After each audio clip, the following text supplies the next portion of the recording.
Ah, bonjour, est-ce que vous m'entendez pour ceux qui sont là? Bonjour, bonjour. Est-ce que vous m'entendez? Hop. Bonjour, bonjour. 1, 2, 3. Allez.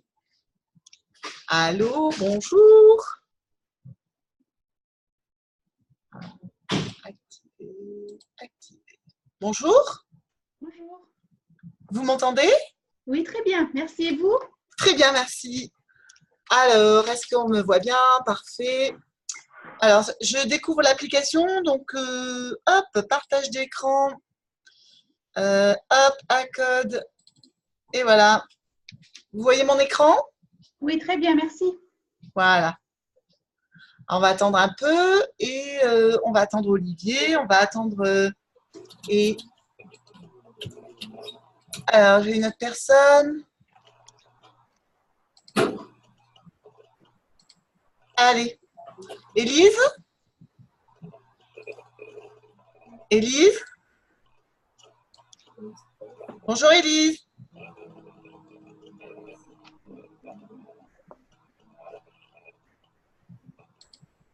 Allô, allô. Bonjour. Bonjour Bonjour, Élise. c'est Elise Scarpati à la fin. Ouais. Bonjour, comment vas-tu? Merci Cathy, ça va bien, ça roule. Très bien, super. Bon, on attend, on n'est pas encore, c'est pas encore ouvert.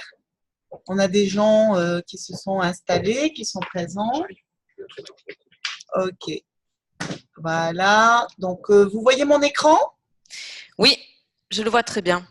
Super. Je vais le mettre. Vous me voyez à la caméra ou pas? Non. Non. Alors, Ouais. je vais essayer. Bon, c'est pas très grave. Hein. Ah, si. Pourquoi je pense qu'elle n'est pas activée chez toi, Elisa. Ouais. Alors, accordez-moi 30 secondes, je vérifie. J'ai un appel, donc je vérifie si c'est. Oui, Cathy, bonjour.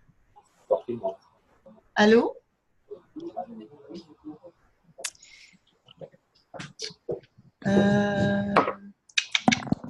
Je cherche comment activer ta vidéo.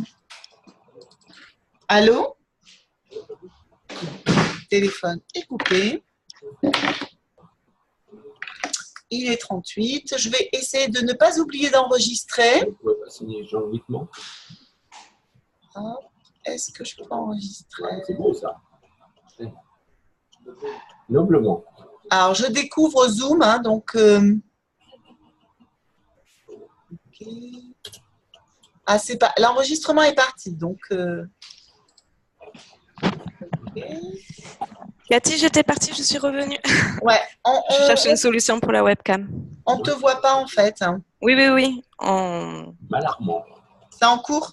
En 2 mots. C'est en cours. D'accord.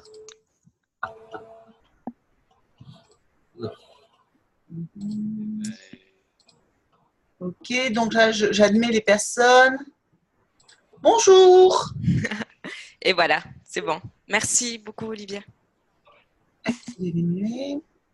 Voilà, donc tous vos micros sont activés, donc vous pouvez prendre la parole quand vous voulez, il n'y a pas de problème. Voilà, on s'installe. Super. Olivier va arriver, donc on a un nouveau, c'est un nouveau, comment dire, un nouveau logiciel, donc peut-être que j'espère qu'on n'aura pas trop de soucis, voilà. Par contre, la durée de la code va être un peu plus courte. On va essayer de tenir en 40 minutes. Voilà. Donc, Okay. si vous voulez activer votre son, le désactiver, n'hésitez pas. Donc là, on est en enregistrement. Je voudrais bien voir la vidéo, l'affichage. Voilà. Ah, bonjour, bonjour. Hop, voilà. Olivier est venu me rejoindre. Bonjour à tous. Bonjour Olivier. Bonjour. On voit tout le monde, hein, nickel. Tous ceux qui ont une petite webcam. On vous voit tous. Est-ce que tout le monde a le son? Très bien. Parfait. Monsieur Ferris? Donc, si vous voulez le désactiver, vous pouvez le désactiver le temps de la présentation et l'activer quand vous voulez prendre la parole. Il est 43, on va attendre 2 minutes.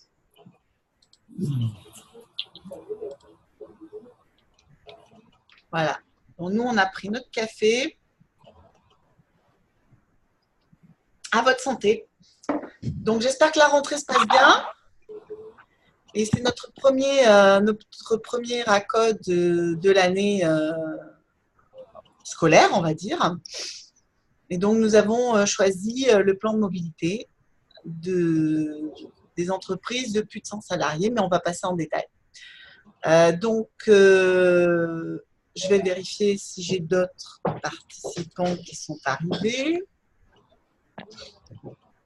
Oui, bonjour. Activer les nuées, voilà. Bonjour. Hop, allez. Activer. Voilà. OK. 44, on va attendre encore 1 minute.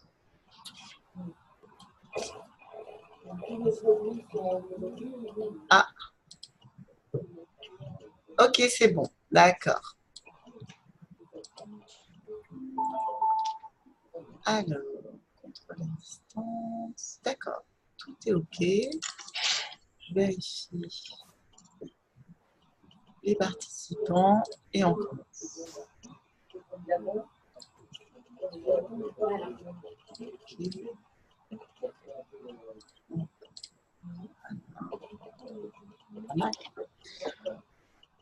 OK, on est parti. Bonjour à tous et à toutes pour ce nouvel ACOD, le numéro 11, puisque nous en avons fait 10 dans l'année 2017-2018.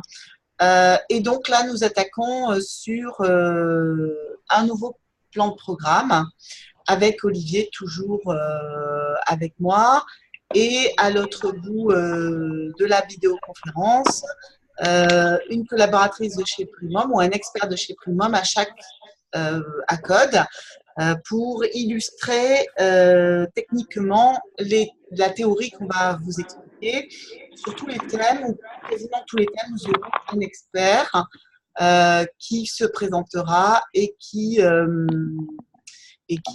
expliquera comment c'est mis en place sur le terrain, donc principalement dans les établissements de santé, mais aussi dans certaines entreprises. Et en fin de présentation, c'est ouvert aux questions-réponses et vous pouvez témoigner de ce que vous avez mis en place, vous, de votre côté. Voilà. Donc, nous sommes partis sur le plan de mobilité. Alors, je fais 2 choses en même temps, accepter les nouveaux entrants et tourner les pages. OK.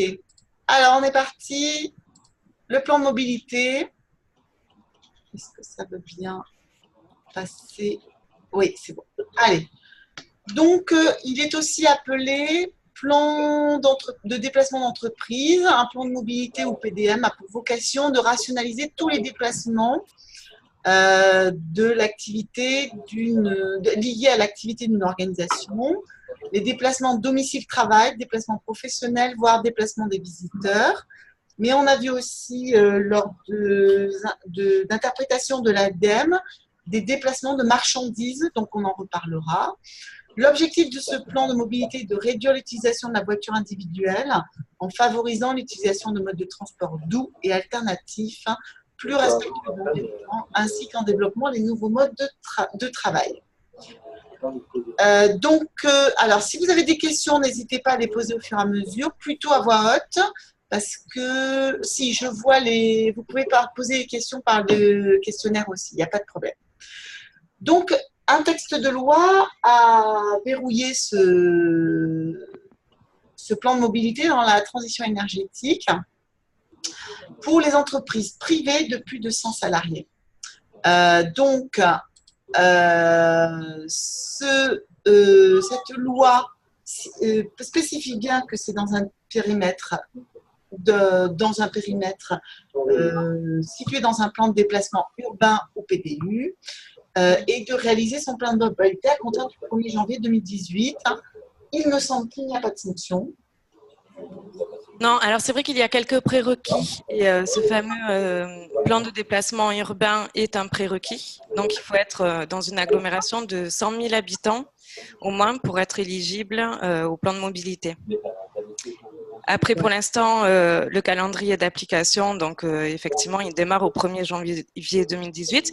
Il n'y a pas encore de contrôle pour le moment, mais on sait que ça va arriver au fur et à mesure de l'avancement dans le temps, évidemment. Voilà. Merci Élise. Donc, alors, je tourne. Voilà. Quels sont les enjeux? Donc, nous, on en a listé 3 sur les enjeux du développement durable, environnementaux, sociaux et économiques. Environnementaux, évidemment, la réduction des émissions de gaz à effet de serre, la diminution de l'usage des énergies fossiles en favorisant les énergies renouvelables, l'amélioration de la qualité de l'air et la réduction des risques de maladies associés à la perturbation de la qualité de l'air, asthme et autres maladies qui seraient à risque sur ce sujet. Oui, l'article, juste en complément, l'article 51 de la loi sur la transition énergétique parle dans son intitulé de protéger la santé et améliorer la qualité de l'air. Très bien. C'est vraiment les 2 objectifs principaux du PDM. Super. Merci. Ensuite, les enjeux sociaux visent à réduire les accidents de travail, le risque routier principalement, avec l'amélioration de l'accessibilité des sites, l'enrichissement de l'offre de transport, la réduction du stress et de la fatigue des collaborateurs tout en créant un lien social. On parle là surtout du covoiturage. Alors, accordez-moi 30 secondes. Alors, une question. Bonjour, pouvez-vous nous préciser comment on définit les 100 personnes? Intérimaires, alternance, prestataires compris? Tout compris. Oui, en fait, tout compris. C'est les 100 salariés. À partir du moment où vous avez 100 salariés, qu'ils soient en CDD, en CDI, à mi-temps, quel que soit leur contrat, ils sont intégrés comme salariés dans votre entreprise. Donc, à partir du moment où vous contractualisez avec un employé, il fait partie de votre équipe. Donc, on le prend en compte. Olivier? Juste un petit détail, quand je vois ces enjeux environnementaux, socio-économiques, là on est vraiment au cœur de la RSE. C'est-à-dire que là on est sur une démarche qui a démarré en 2009 avec le Grenelle 1 et en 2008 avec le Grenelle 2, qui nous demande de réduire nos émissions de gaz à effet de serre. Donc il est évident que les enjeux relatifs au transport des marchandises, des déchets, des personnes, que ce soit nos patients, que ce soit nos collaborateurs, il y a des exemples un temps partout en France très très innovants. On aura l'occasion de les présenter au niveau de Satacode, mais ça a évolué très très vite sur les 2 dernières années. Et il est évident que la loi sur les plans de déplacement, le plan de mobilité va faire évoluer les choses très rapidement. Là, on est vraiment au cœur de la RSE parce que c'est totalement transversal. Ensuite, les enjeux économiques avec la réduction des coûts liés au déplacement, optimisation des contrats de flotte automobile, avec la diminution de l'usage, la réduction des frais d'entretien, de carburant, etc. Voilà. Donc, c'était dans la lignée de l'accord de Paris de la COP21 que la loi de transition énergétique pour la croissance verte avait été mise en place pour la réduction des émissions polluantes en France. Donc, elle vise à permettre le développement d'une mobilité propre et alternative et douce. Voilà. A priori, tout le monde y gagne puisque vous allez solliciter, comme on a vu dans que dit la loi, vous allez solliciter votre agglomération pour les transports et le déplacement urbain. Du coup, vous allez demander une augmentation de l'offre de transport en commun ou d'alternatives type pistes cyclables, etc. Aménagement du territoire pour favoriser les modes doux, donc marche à pied et vélo. Vous allez aussi les solliciter, peut-être en vous rapprochant d'eux, pour les transports en commun, la mise en place d'un arrêt dans votre périmètre, etc. Donc, tout le monde y gagne. Vous, en tant qu'employeur, vos salariés et la collectivité. Donc, du coup, la transition était bien vue. J'ai trouvé une infographie de la métropole européenne de Lille qui recense les avantages de ce plan de mobilité. Donc, le premier, c'est de réduire les frais et temps de trajet domicile-travail pour les salariés, vous voyez, la baisse des risques routiers, réduire la congestion urbaine et améliorer la qualité de l'air pour la métropole ou pour la ville que vous allez, sur laquelle vous êtes situé, valoriser l'image de votre entreprise et réduire les coûts liés au déplacement et optimiser la surface dédiée au stationnement. Voilà donc les avantages que nous avons listés. Si vous en avez rencontré d'autres dans votre mise en place ou dans votre perception de ce plan de mobilité, n'hésitez pas à le partager avec nous. C'est un apport, on est là pour co-construire les supports et les présentations que nous faisons. Donc, si quelqu'un a vous prendre la parole, n'hésitez pas. Pour l'instant, on a bien balayé tout ce périmètre-là. Il y a quelques chiffres clés aussi quand on parle des transports pour vraiment comprendre les enjeux. La durée moyenne d'un arrêt de travail, c'est 2 mois. Donc, ça fait vraiment partie d'une stratégie également d'amélioration de la qualité de vie au travail et de la réduction des risques. Quand on s'engage dans un plan de mobilité, il faut en avoir conscience. Un bus, ça équivaut à 40 voitures en trafic et en espace gagné d'ailleurs. On produit 9 fois moins de gaz à effet de serre. Il y a quelques petits chiffres clés comme ça qu'on pourra vous transmettre qui vous permettront vraiment de sensibiliser aussi votre équipe parce que le plan mobilité, ça se construit en équipe. Vous allez devoir mobiliser des ressources en interne. Donc, ça sera important dans une première phase aussi de bien sensibiliser les personnes à tous ces enjeux-là. Enfin, un autre chiffre que j'aime bien, une voiture coûte 6 100 € par an en moyenne et un abonnement en transport en commun seulement 420 € par an. Finalement, le plan mobilité, à l'issue, vous allez apporter des solutions pour vos salariés.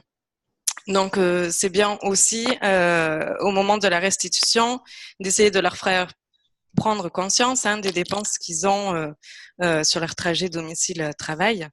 Donc, tout ça, ça fait partie également des enjeux et de ce que vous pouvez présenter à vos salariés pour les engager à mettre en œuvre le plan mobilité. Parce qu'un plan mobilité, s'il vit, ça sera gagné. On aura tout gagné. L'idée, c'est bien sûr de répondre à la réglementation, mais aussi de pouvoir le faire vivre derrière. Voilà. Et donc, un des avantages, c'est aussi peut-être fédérer les équipes. Si vous mettez en place des solutions de covoiturage, par exemple, ça va créer du lien entre vos collaborateurs et c'est tout à fait favorable à la productivité, à la connaissance des métiers internes de transversalité dans l'entreprise. Et donc, c'est un bon point sur le volet sociétal. Je vais vous citer un exemple qui est assez incroyable et qui est tout récent. 2 exemples très exactement.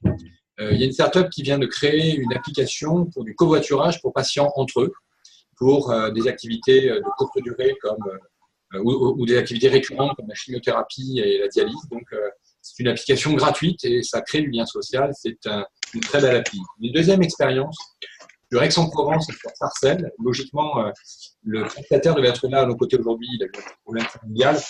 Nous en sommes désolés, mais je vais vous citer cette expérience parce qu'elle est exceptionnelle. Sur Sarcelles, les ambulanciers se sont engagés à réduire de plus de 20% les émissions de gaz à effet de serre pour le transport des patients en covoiturage. Ils ont dépassé cet objectif puisqu'aujourd'hui, ils sont à 23% de réduction d'émissions de gaz à effet de serre. Ils font du covoiturage en ambulance, avec plusieurs types de patients, et ils ont créé du lien social entre ces patients. C'est des patients à écouter. On pourra même voir une vidéo que nous avons faite au rapport peut-être d'aujourd'hui. Donc, économie de l'argent pour la sécurité sociale, 100 000 € par an, réduction de 23% des émissions de gaz à effet de serre et création de liens sociaux entre patients qui viennent quasiment toutes les semaines. Donc, ce sont des très, très belles initiatives qui sont tout à fait duplicables.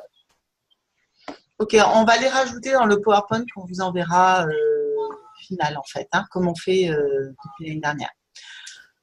Alors, les étapes d'un plan de mobilité, il se décline en 4 étapes pour nous. Hein. Maintenant, vous pouvez en mettre plus, mais il y a une phase préparatoire, une phase d'accessibilité et une phase d'étude des pratiques et besoins et enfin la définition du plan d'action.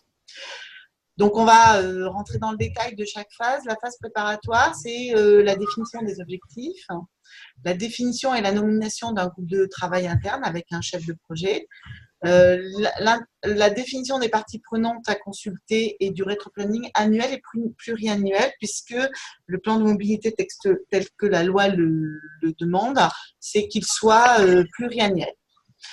Dans cette étape, ce qui va être important, c'est de bien identifier les parties prenantes. Parce qu'il va falloir comprendre de quels moyens vous allez avoir pour agir et pour améliorer la mobilité de vos personnes. Donc, pour ça, il va falloir que vous vous rapprochiez des autorités organisatrices de la mobilité, des conseils régionaux, du conseil départemental, de l'agglomération, etc. Donc, c'est très important à ce moment-là de commencer par identifier vos interlocuteurs qui vont vous permettre également de débloquer peut-être des financements pour améliorer le transport et pour vous aider à l'élaboration de ce plan mobilité. Donc, l'identification des parties prenantes, c'est une étape vraiment importante. Et puis, bien sûr, constituer un groupe de travail interne pluridisciplinaire parce que ça va concerner votre service qualité, ça va concerner votre service achat, ça va concerner également votre service de ressources humaines. Donc, travailler en groupe pour pouvoir être plus efficace sur le dossier, bien sûr, ouais, petit conseil. Merci Élise. Donc, une phase d'accessibilité avec dans cette partie-là la rédaction de la cartographie des flux de personnes et, d'après ce qu'on a lu aussi sur une interprétation des flux de marchandises et de l'étude d'accessibilité du site. Voilà. Donc, les flux de marchandises, ça va inclure votre restauration, vos livraisons de matériel, tout ce qui va générer comme flux depuis le site. Oui, est-ce que je peux me permettre une petite précision sur le transport des marchandises? Oui. Parce que vous avez deux stratégies possibles. Soit vous faites un plan de mobilité qui va se concentrer uniquement sur les déplacements des salariés. En fait, la loi sur la transition énergétique, elle parle de déplacements liés à l'activité, en particulier des salariés. Elle est très vague quant au déplacement des marchandises. En revanche, il y a d'autres autorités comme l'ADEME, hein, l'Agence de maîtrise de l'environnement et de l'énergie, qui, elle, préconise, recommande fortement aux entreprises d'inclure le transport des marchandises.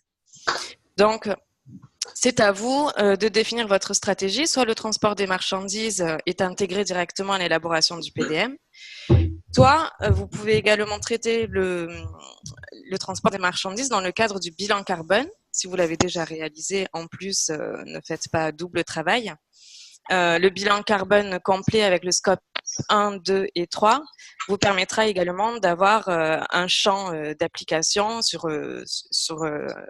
beaucoup plus varié, beaucoup plus diversifié, incluant le transport des marchandises. Donc, c'est vraiment à vous en interne de définir d'abord le champ d'application du plan de mobilité. Vous avez ces deux options-là. Alors, une phase d'étude des pratiques et des besoins de vos collaborateurs à l'aide d'enquêtes et d'analyses croisées de données. Hein, donc, leur adresse domicile. Donc, tout ça, c'est des fichiers Excel et des mappings sur Google pour que vous ayez une vision de ce qui est fait par vos collaborateurs pour venir sur leur lieu de travail. Certains collaborateurs vont mixer plusieurs types de transports.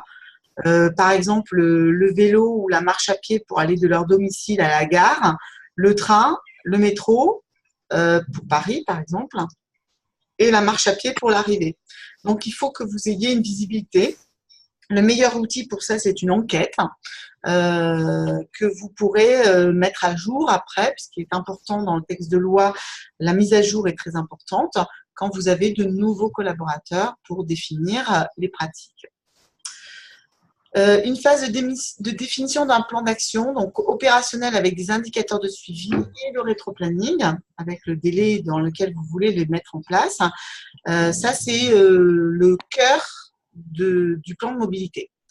Donc, du coup, hop, Voilà, les modalités de suivi et de mise à jour, comme je viens de le dire. Élise, tu voulais rajouter quelque chose sur la partie précédente, sur les 2 étapes? Oui, ce que je pourrais dire, c'est, moi, je vous conseille vivement aussi de vous renseigner sur les plans de mobilité existants dans votre voisinage.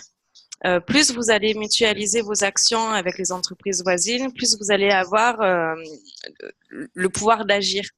Parce que quand on négocie après avec les collectivités territoriales, l'agglomération, le conseil régional, etc., plus vous allez être nombreux à réclamer, par exemple, un passage plus fréquent du bus ou de mettre en place un arrêt de métro supplémentaire, par exemple, ou de bus, pas bon.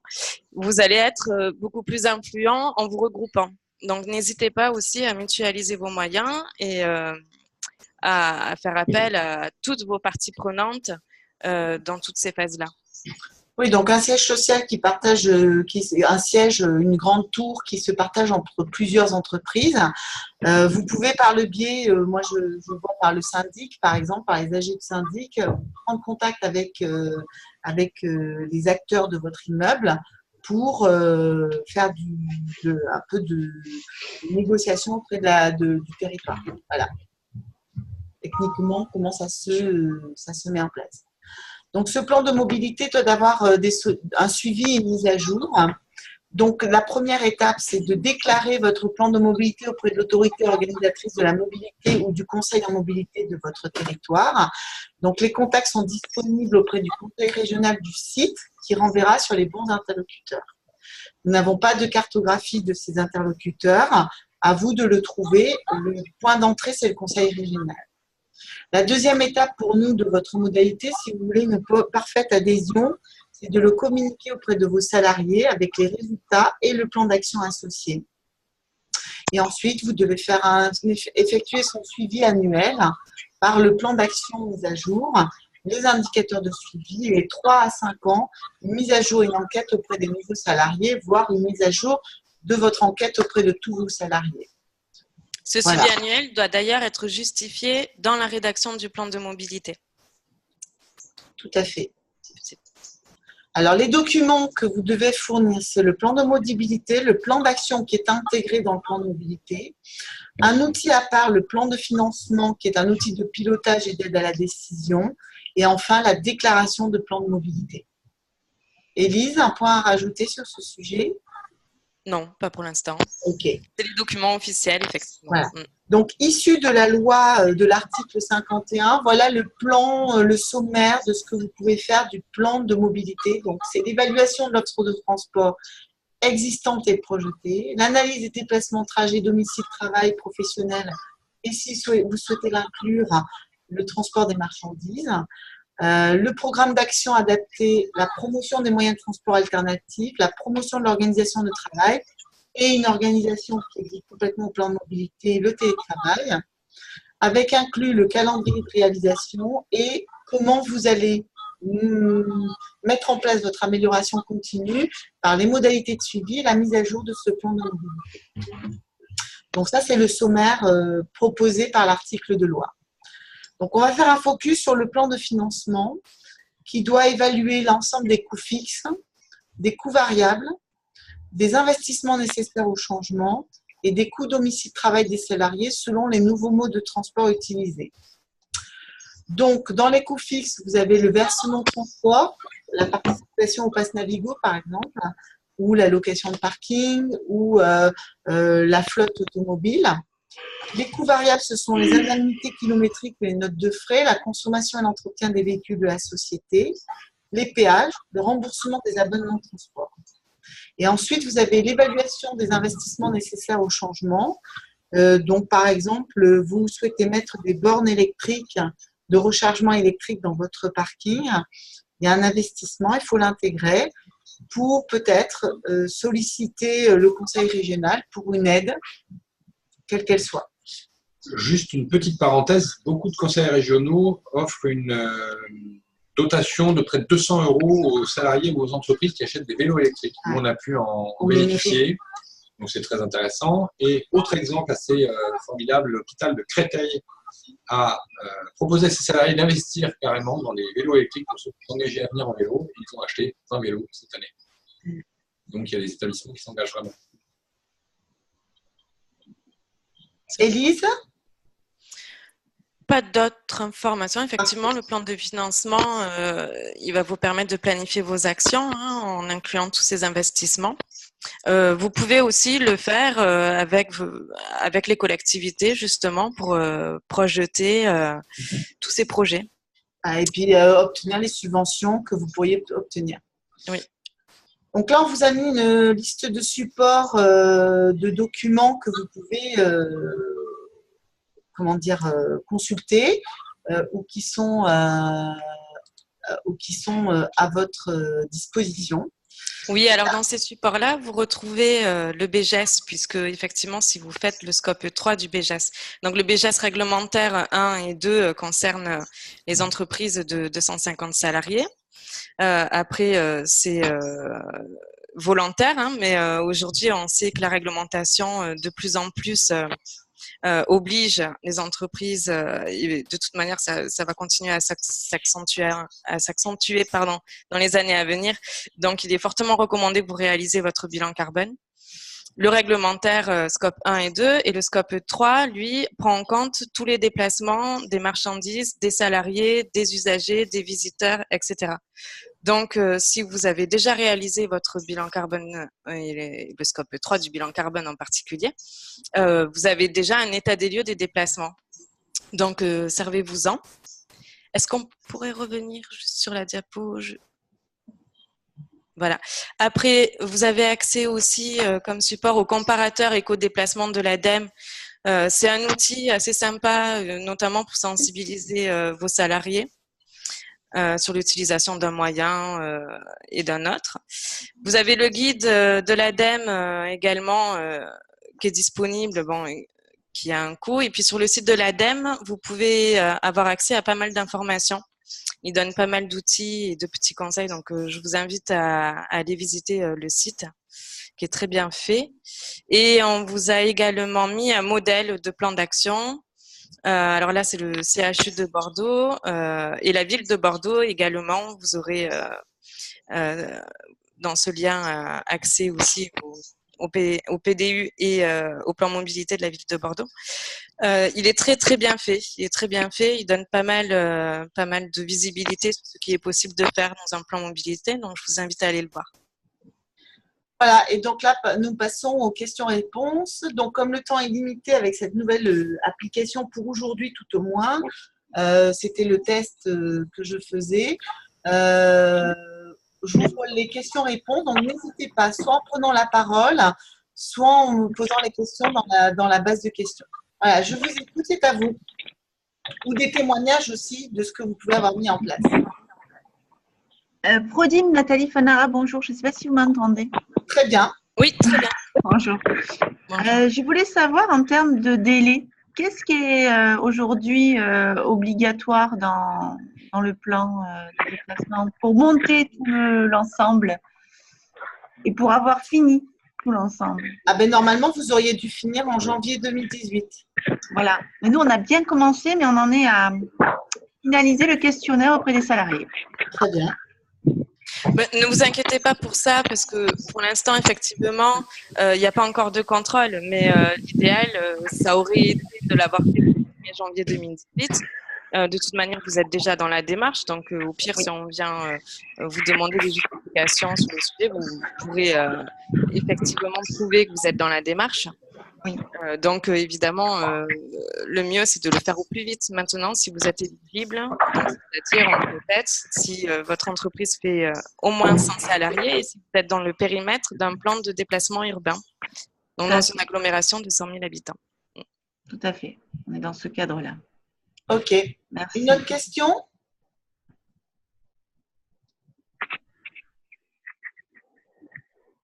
Non? Bon, donc le programme… je vois que j'ai une question. Alors, dans le cadre d'une entreprise multisite, plusieurs sites dans plusieurs régions de France, le plan doit-il être commun à l'entreprise ou individuel à chacun des sites? Il est par site, hein?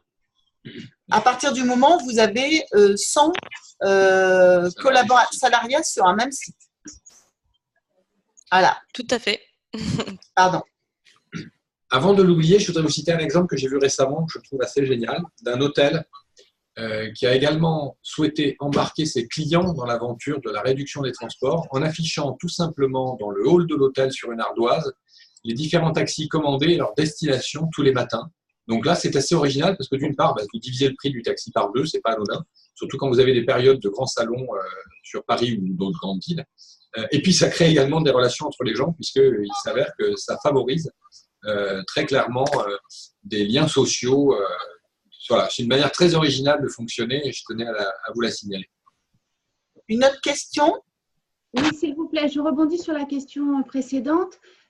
Pour une entreprise, sur un même site, s'il y a plusieurs entreprises, mais dont la taille individuelle de chacune est inférieure à 100 personnes, est-ce qu'on a une obligation de mise en place? Non, pas du tout. C'est par numéro de SIRET. Donc, c'est votre entreprise qui doit porter le projet. Par contre, ce serait avant-gardiste et très pertinent de le faire. Ça a du sens. Oui, si vous pouvez mobiliser les autres entreprises et faire un plan de mobilité conjoint, c'est tout à fait approprié. Oui. Effectivement, c'est le numéro de SIRET. C'est le numéro de SIRET qui va déterminer votre éligibilité. Donc, si vous avez 100 salariés sur le numéro de SIRET, oui. Sinon, si ce n'est pas le cas, effectivement, vous n'êtes pas obligé. Après, c'est une stratégie de groupe. C'est une stratégie du siège à adopter si vous avez plusieurs unités, plusieurs entités.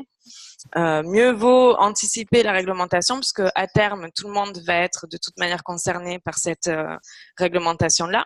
Simplement, pour l'instant, ils y vont doucement puisque les plans de déplacement urbain n'existent pas encore partout sur le territoire. C'est pour ça que pour l'instant, voilà, le calendrier se concentre sur 100 salariés. Mais à terme, de toute manière, comme beaucoup de lois sur la loi de la transition énergétique, prévoit que tout le monde sera concerné. D'accord. Merci beaucoup.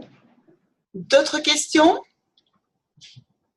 Donc, j'en ai profité pour vous mettre l'agenda des formations qui vous avez une visibilité comme ça. Elle est dans la programmation, dans le support.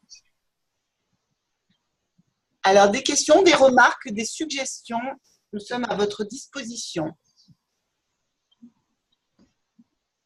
Allez, n'hésitez pas. Est-ce que les thématiques, vous voulez rajouter des thématiques Moi, je voudrais vous solliciter sur un sujet qui est très, très important du côté établissement de santé. C'est sur les livraisons des marchandises issues des industriels et des fournisseurs référencés CAP ou référencés, tout simplement référencés partout. Mais il s'avère que souvent, vous sous-traitez le transport, que ce n'est pas votre société qui transporte. Et il s'avère que certains transporteurs sont très vertueux, d'autres le sont moins.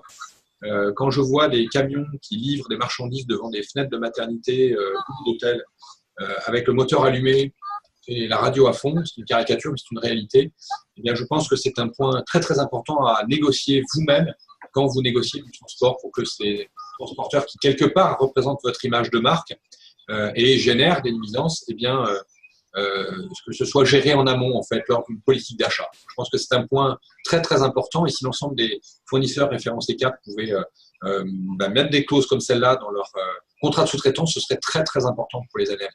D'ailleurs, c'est une des questions de l'indice vert où on vous demande votre poids de CO2 et si vous avez fait une charte de partenariat. Donc c'est vrai que c'est un thème important. Là, on est dans les transports, donc en effet, c'était un choix important de le soulever. Merci, Olivier. Des réactions, des questions?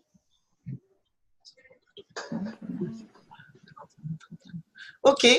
Donc, vous avez l'agenda, vous allez recevoir toujours des Zooms. Ça sera moins chronométré puisque je vais prendre sûrement un abonnement.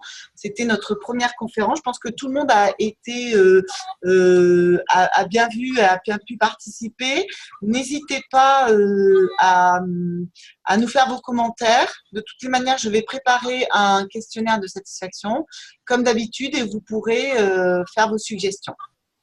Élise, un point à rajouter ou… Non, j'étais en train de penser à une petite innovation que j'ai vue chez un fournisseur de linge qui a installé en fait sur toute sa flotte un Oui. logiciel qui permet d'analyser la manière de conduire des chauffeurs. Et une fois par mois, ils font une réunion avec tous les chauffeurs et ils montrent sur un graphisme, enfin ils montrent les résultats de ce logiciel. Ça permet vraiment de sensibiliser aussi les chauffeurs à leur manière de conduire. Mhm. Et, cette société-là a réussi à diminuer de 30% les dépenses en carburant. Donc voilà, je trouve que c'est pour moi tout ce qui relève de l'éco-conduite aussi, hein, quand on n'a pas le choix et qu'on est obligé d'avoir affaire encore à ce moyen de transport-là,